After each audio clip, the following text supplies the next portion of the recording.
নূরে Medina নূরে খজানা ইশকে রাসূলের সিতে নিশানা ঝলমল করে রওজা জানা যে রূপে সব দিবানা যে রূপে সব দিবানা নূরে মদিনা নূরে খজানা নূরে মদিনা নূরে খজানা ইশকে রাসূলের সিতে নিশানা ঝলমল করে রওজা জানা যে রূপে সব দিবানা যে রূপে সব দিবানা আম্মা আয়েশা বলে রাসূলের সবার চেয়ে সুন্দরী আমার নবীর জ্যোতির কাছে হার মেনে যায় চাঁদের জ্যোতি একবার দেখে চাঁদ একবার নবী পাক একবার দেখে চাঁদ একবার নবী পাক বলে নবীর সাথে হবে না যে রূপের নাই তুলনা যে রূপের নাই তুলনা। আম্মাজান আয়েশা সিদ্দিকা একদিন আল্লাহ রাসূল তানার কোলের উপরে মাথা দিয়ে শুয়ে রয়েছেন। আম্মাজান একবার রাসূলের দিকে তাকায়, একবার আসমানের চাঁদের দিকে তাকায়। আল্লাহ রাসূল বলছে, বিবি গো কি দেখো? একবার চাঁদের দিকে একবার আমার দিকে। ওই সময় আম্মাজান আয়েশা বলেছিলেন, ইয়া রাসূলুল্লাহ ইয়া হাবিবাল্লাহ, আমি আসমানের চাঁদের দিকে দেখছি একবার, আর আপনার মুখের দিকে একবার দেখছি, সব থেকে কোন চাঁদটা সুন্দর? আমি আম্মাজান আয়েশা দেখতে পেলাম আসমানের চাঁদের থেকেও আমার কোলে যে চাঁদটা শুয়ে আছে ওই চাঁদের থেকে অনেক সুন্দর। জোরে বলুন না সুবহানাল্লাহ, আর জোরে বলুন না সুবহানাল্লাহ। বাড়ি এসে আমার মায়েদের বলে কোন যে ঠান্ডায় বই দিন তোর কোলে একটু মাথাতে শুই, বালিশে চোখে চলি না 45 দেখতে পাচ্ছ না কাজের ঠেলায় অন্ধকার। আমাদের ঘরে মায়েরা কেরাম প্রশংসা করে ভাই। আর আম্মাজান আয়েশা আল্লাহ রাসূল সম্পর্কে কেমন প্রশংসা করতেন প্রিয় কবি লিখছে শুনুন।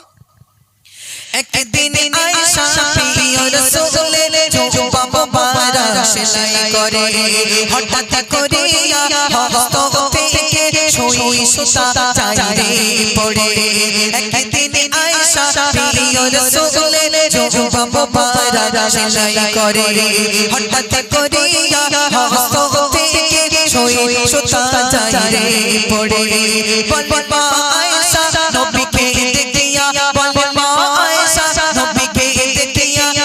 সুতা পেয়ে গেলাম নজরানা যে রূপের নাই তুলনা যে রূপের নাই তুলনা। জোরে বলুন না সুবহানাল্লাহ। আল্লাহ রাসূলের স্ত্রী আম্মাজান আয়েশা একদিন আল্লাহ রাসূলের একটা জুব্বা মোবারক সেলাই করতে ছিঁড়ে গেছে। সেলাই করতে করতে সন্ধ্যা ঘনিয়ে এলো, অন্ধকার হয়ে গেল, সূচ আর সুতাটা পড়ে গেল। এমন সময় আল্লাহ রাসূল ঘরের সামনে আসলেন, এসে দরজাটা খুললেন। আম্মাজান আল্লাহ রাসূলের নূরের জ্যোতিতে সেই সুইয়া সুতোটা পেয়ে গেলেন। জোরে বলুন না সুবহানাল্লাহ। কেমন প্রশংসা করছে শুনুন। আর আমাদের ঘরে একটু জিজ্ঞেস করে দেয়, আবু তোর স্বামীটা কে নাম? তোর কথা বলিস নি, ওর কথা বলিস নি, শুধু দুটো বাচ্চা কাচ্চা হয়ে গেছে বলে তাকে মুখের দিক থেকে রয়েছি, না ঘোড়া ডিম থাকা জানতো আমি থাকতাম না, কখন চলে আসতো। তো এদিকে আর মায়েরা ভালো হয় না, স্বামী নিয়ে খুব সঙ্গে খারাপ বলে মারো, বাড়ি যাইতে হবে না। চলুন পেয়ে কবে লিখছি শুনুন।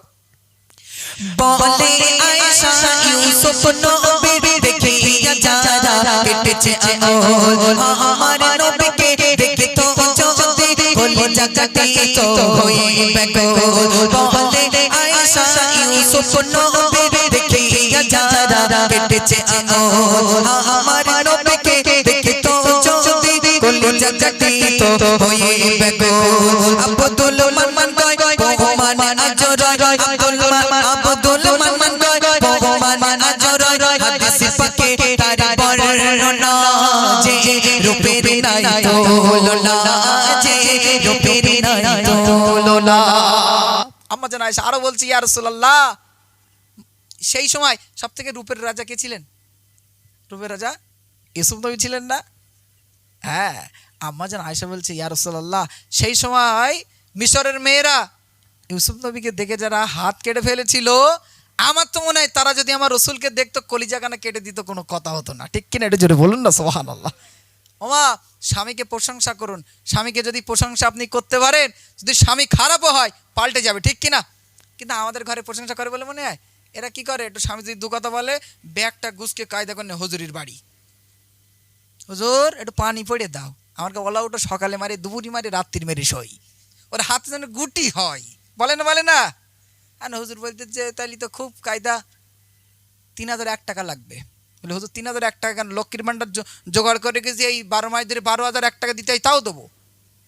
তুমি এমন করে কাজ করে দাও আমার জন্য, আমার লোকটা যেন আর না মারে। হুজুর পানিতে একটা কায়দা করে একটা ফো মেরে দিলে, এখন বাড়ি এসে বলে তোমার স্বামী যখন পানি খাবে ওই পানি দিয়ে 2-4 টোপ দেবে, তো স্বামী ঠিক হয়ে যাবে। 2-4 টোপ দেয়, পানি খায়, আরও ধরে মারে। তাহলে হুজুরের বাড়িকে তাবিজ করলে কাজ হবে ভাই? কাজ হবে না। আপনার স্বামী যদি খারাপ হয়, আপনি তারপরে বলুন যে আমাদের স্বামীটা খুব ভালো, আমার খুব যত্ন করে, এটা এনে দেয়, ওটা এনে দেয়। আপনার স্বামী যখন শুনবে যে আমি এত বদমাইশ, আমার বউডারে ধরে খুব পিটি, তারপর আমার এত প্রশংসা করে, না আজ থেকে আর মারবো না, আয় দুজন এক কোলে বসে খাই, ঠিক কিনা? এই হচ্ছে মেন তাবিজ। আমার ভাই এই তাবিজের কথা এক জায়গায় বলেছে যে আর বউ মারবে, আর আর মারপিট হবে না। সেই কথাই হয় ওটা কোন জায়গায়, বারাইপুরের দিকে না, একটা বুড়ো পেছনে এসে বসে রয়েছে, বলে হুজুর তাবিজ দিতে হবে। কি তাবিজ? আমার ছেলেটা বৌমার ধরে খুব মারে। কি তাবিজ বোঝায়? লাস্টে হুজুর ও লোক বোঝাতে পারে না, তাবিজটা হচ্ছে এই যে প্রশংসা করলো স্বামীর আর মারবে না। ও লোক বোঝে না আমার তাবিজ দিতেই হবে। বলতে চাচা তাবিজ আজকে আনিনি, তাবিজ তোমার পেটকে দেবান থাক এখন। চলুন মা ফাতেমার সেই ঘটনাটা, দাফনের সময় কবর কি বলেছিল, প্রিয় কবি ছন্দের মাধ্যমে লিখছে, শুনুন। মাটির কবর বলে শোনো না, আমি তো কাউকে চিনি না। মাটির কবর বলে শোনো না, আমি কবর কাউকে চিনি না। কে নবীর বেটি, কে মা ফাতেমা, শোনো না, কে নবীর বেটি, কে মা ফাতেমা। আবু জাহল কি পারে ছুটে যায় ওই কবর মাঝে জানিলা, বলে কবর তোমায় জানায়, নবীর কন্যা নিল বিদায়, কন্যা নিল বিদায়। তোমার ঘরে যাওয়ার বেলা কবো বিয়া তুমি করো না, তোমার ঘরে যাওয়ার বেলা কবো বিয়া তুমি করো না। জান্নাতের রমণী সেই মা ফাতেমা, শোনো না, জান্নাতের রমণী সেই মা ফাতেমা। হযরত আবু জার গিফারি যখন কবরকে এই কথা বললেন, কবরের জবান খুলে গেল। কবর কি বলছে এবার মন দিয়ে শুনুন। গাইবে সুরে আওয়াজ আসে ওই কবর পাড়ি থেকে, বলে পরিচয় নয় আমার কাছে, আমি আমল দেখে আগে, আমল দেখি আগে। যদি লেগে থাকে শোনো না, কবো বিয়া তুমি হবে না। যদি লেগে থাকে শোনো না, কবো বিয়া তুমি হবে না।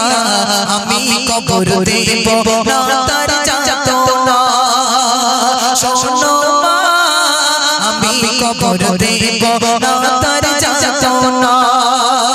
মাটির কবর বলে শোনো না, আমি কবর কাউকে চিনি না। মাটির কবর বলে শোনো না, আমি কবর কাউকে চিনি না। কে নবীর বেটি, কে মা ফাতেমা,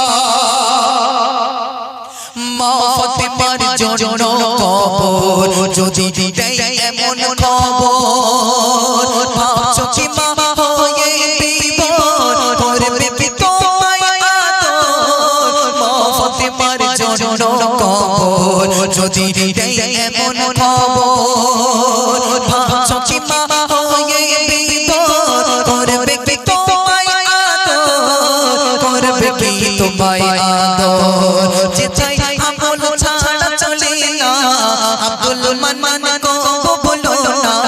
যে চাই আমল ছাড়া চলে না, আব্দুল মান্নান কবো বলো না। আমল বিহীন কবর মাঝে যেও না, শোনো মা, আমল বিহীন কবর মাঝে যেও না। মাটির কবর বলে শোনো না, আমি কবর কাউকে চিনি না। কে নবীর বেটি, কে মা ফাতেমা, শোনো মা, কে নবীর বেটি, কে মা ফাতেমা। তাহলে কবরে, মাটির কবর যদি মা ফাতেমার জন্য যদি বাপ এই জবাব দেয়, কবর যদি মা ফাতেমার জন্য যদি আল্লাহ রসুলের বেটির জন্য যদি এই জবাব দেয়, আমাদের ঘরের ফাতেমার জন্য কি জবাব দেয় ভাই? শুধু কবর ডাকতে আয়, মাঝখানে যে আতালি রয়েছে করলে মাথায় ডুমডুম করে ঝাড়বো, বলে মনে নেই সারাদিন শুধু ওই কটকটি হুড়ুম বাজার, তারপর সব কি সব সিরিয়াল দেখে বেড়ে গিয়েছে, আজকে মাথায় হেডশট চলতেছে। আর মায়েরা যদি জান্নাতে যেতে চান, মা ফাতেমাকে ফলো করুন। তিনি কেমন করে আল্লাহ পাকের ইবাদত করেছেন, তিনি কেমন করে স্বামীর সেবা করেছে। আর আপনি যদি যে কড়াই মাছ ভেজে খাচ্ছেন সেই কড়াই যদি স্বামীর মাথা ভেজে খান, জান্নাতে যাওয়া যাবে না। আমি অনুরোধ করব, স্বামীকে সেবা করুন, স্বামীকে ভালোবাসুন, জান্নাত অনিবার্য পেয়ে যাবেন।